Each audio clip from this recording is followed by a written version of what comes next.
Praise the Lord. आज हम लोग भजन 124 पढ़ेंगे। यहाँ लिखा है, इज़राइल यह कहे कि यदि हमारी ओर यहोवा न होता, यदि यहोवा उस समय हमारी ओर न होता जब मनुष्यों ने हम पर चढ़ाई की, तो वह हमको उसी समय जीवित निगल जाते जब उसका क्रोध हम पर भड़का था। हम उसी समय जल में डूब जाते और धारा में बह जाते, उमड़ते जल में हम उसी समय ही बह जाते। धन्य है यहोवा जिसने हमको उनके दांतों तले जाने न दिया। हमारा जीव पक्षी के समान चिड़मार के जाल से छूट गया, जाल फट गया, हम बच निकले। यहोवा जो आकाश और पृथ्वी का करता है, हमारी सहायता उसी के नाम से होती है। प्रभु अपने वचन के पढ़े जाने पर आशीष दे।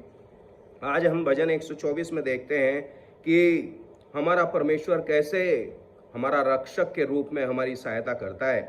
और भजनकार बोलता है कि इज़राइल यह कहे कि यदि हमारी ओर यहोवा न होता। मेरे भाई बहनों, सच बात है, अगर परमेश्वर हमारी ओर न होता तो क्या होता। और बाइबल बताती है, रोमियो 8 अध्याय 31 वचन, कि यदि परमेश्वर हमारी ओर है तो हमारा विरोधी कौन हो सकता है। खुशी की खबर यह है कि हमारा परमेश्वर हमारी ओर है। हमें उसकी आराधना करनी है क्योंकि वो हमारी ओर है। दुश्मन चाहे कितने भी हों और मनुष्य चाहे आपके ऊपर मेरे ऊपर कितनी भयंकर रीति से भी चढ़ाई करे, लेकिन ध्यान रखिए, हमारा परमेश्वर हमारी ओर है, जो हमें जल में डूबने से बचाता है। जैसे उसने इजरायलियों को कैसे अद्भुत तरीके से लाल समुंदर पार कराया, लेकिन ठीक उसी जल के अंदर दुश्मन डूब मरा। वो परमेश्वर है जो हमें उमड़ते हुए जल से बचाता है। और 6 वचन बताता है, धन्य है यहोवा जिसने हमको उनके दांतों तले जाने न दिया। प्रभु की स्तुति हो मेरे भाई बहनों, हमारा परमेश्वर उसके दांतों तले जाने से बचाता है। और बाइबल बताती है कि हमारा विरोधी, वो हमारा विरोधी है, वो गरजने वाले सींग की नाई इस ताक में रहता है कि किसको फाड़ खाए। पहला पत्रस 5 अध्याय में ऐसा लिखा है। मेरे भाई बहनों, प्रभु की स्तुति हो, हमारे परमेश्वर ने उसके मुंह में जाने से, उसके जाड़ दांत के नीचे जाने से हमें बचाया। हमारा परमेश्वर बचाने वाला परमेश्वर है। और फिर आगे 7 वचन में लिखा है, हमारा जीव पक्षी के समान चिड़मार के जाल से छूट गया, जाल फट गया, हम बच निकले।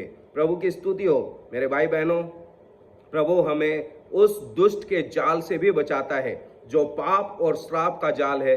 मेरे परमेश्वर ने वहां से हमें बचाया है। भजन 91 में साफ लिखा है कि वह तुझे बहेलिए के जाल से और महामारी से बचाएगा। हमारा परमेश्वर भजन 91:3 में कहता है कि वह तुझे बहेलिए के जाल और महामारी से बचाएगा। वो बचाने वाला परमेश्वर है और उसने हमें उस दुष्ट के जबड़े से निकाला है, उस दुष्ट के जबड़े से बचाया है। प्रभु की स्तुति हो। और कैसे उसने उस जाल को फाड़ दिया। क्रूस के ऊपर प्रभु यीशु मसीह जब क्रूस के ऊपर आपके और मेरे पाप की सजा भोग रहे थे, उस टाइम उसने क्रूस के ऊपर उस जाल को फाड़ दिया और हम बच निकले। प्रभु की स्तुति हो। और 8 वचन में यहाँ लिखा है, यहोवा जो आकाश और पृथ्वी का करता है, हमारी सहायता उसी के नाम से होती है। मेरे भाई बहनों, हमारा परमेश्वर आकाश और पृथ्वी का करता है। वो सारी सृष्टि का मालिक और सर्जनहारा है और हमारी सहायता उसी के नाम से होती है। और उसका नाम नए नियम में बाइबल बताती है, स्वर्ग के नीचे पृथ्वी के ऊपर सिर्फ एक नाम दिया गया है जिसके द्वारा उद्धार है, और वो नाम है यीशु नाम। और प्रभु यीशु के नाम से हमारी सहायता होती है। आइए हम अपने परमेश्वर की आराधना करें कि वो हमारी ओर है।